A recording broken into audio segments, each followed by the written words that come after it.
Hello students, welcome to my channel. आज हम पढ़ेंगे लॉजिकल फंक्शंस के बारे में। लॉजिकल फंक्शंस मेरे हिसाब से 90% स्टूडेंट्स जो हैं रटने लग जाते हैं, इसको समझने की कोशिश नहीं करते हैं। अगर आप इसे समझेंगे तो बहुत ही इंटरेस्टिंग लगेगा ये समझने में। देखिए, सबसे पहले हम एंड ऑपरेटर के बारे में समझते हैं। एंड ऑपरेटर कैसे काम करता है। एंड ऑपरेटर में दो कंडीशंस हैं अगर, तो दोनों कंडीशन का ट्रू होना ज़रूरी है। True true is equal to true, true false is equal to false, false और फॉल्स फॉल्स। तो यानी कि इसमें जो समझने वाली चीज़ है वो ये है कि एंड ऑपरेटर में दोनों कंडीशन का ट्रू होना ज़रूरी है। अगर एक भी कंडीशन फॉल्स होगी तो आंसर फॉल्स में ही आएगा। और ऑपरेटर समझ लीजिए, condition one condition true, true true is equal to true, true false is equal to true. ये देखिए, ये समझने वाली बात है। कंडीशन वन कंडीशन टू, एक कंडीशन ट्रू है एक कंडीशन फॉल्स है, आंसर क्या आ रहा है? ट्रू आ रहा है फिर भी। यानी कि और ऑपरेटर में एक कंडीशन ट्रू होगी तो आउटपुट ट्रू आएगा। फॉल्स फॉल्स तो स्टेटमेंट फॉल्स है अगर, तो आंसर फॉल्स ही आएगा। नॉट ऑपरेटर बिल्कुल ऑपोजिट काम करता है। अगर कंडीशन फॉल्स है तो आउटपुट इसका ट्रू आएगा, अगर कंडीशन ट्रू है तो आउटपुट फॉल्स आएगा।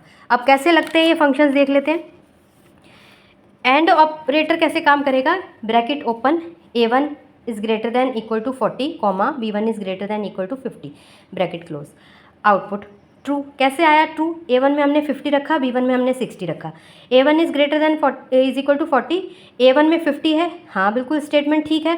50 बड़ा होता है, बराबर होता है 40 के, एक स्टेटमेंट ठीक हो गई। b1 is greater than equal to 50, b1 में है 60, तो 60 भी बड़ा होता है 50 से, तो दोनों स्टेटमेंट ट्रू हो गई, तो आंसर क्या आ गया? ट्रू आ गया। और ऑपरेटर देखते हैं कैसे काम करता है। 10 is greater then 5 comma 20 is less than 15, 10 बड़ा है 5 से, स्टेटमेंट ट्रू हो गई।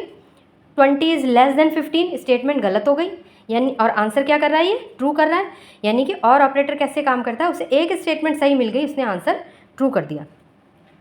नेक्स्ट है नॉट फंक्शन।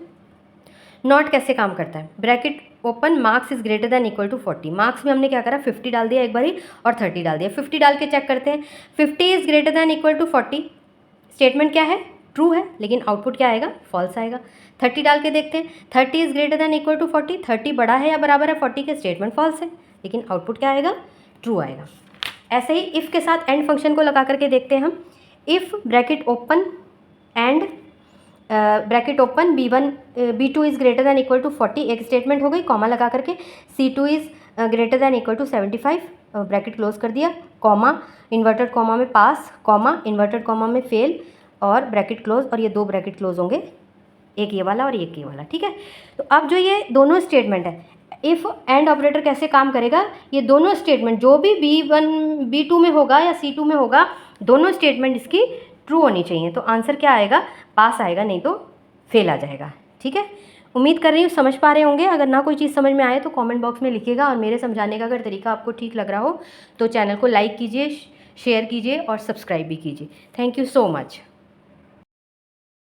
ये देखिए स्टूडेंट्स, ये लॉजिकल फंक्शन का मैंने एक एग्जांपल आपको देती हूँ, जो स्टेटमेंट मैंने बताई थी। इफ़ एंड फंक्शन का यूज़ करके b1 is greater than equal to 40, b2 is greater than equal to 75, pass या फेल। ये दोनों कंडीशन में से एक कंडीशन सही है, ये वाली 50 वाली, और दूसरी कंडीशन मैच नहीं कर रही है। दूसरी कंडीशन में जो है 60 है, 60 जो है वो बड़ा नहीं होता है, ना ही बराबर होता है, तो ये आंसर इसका फेल आया है। इस तरीके से आप इसको करके देख सकते हैं।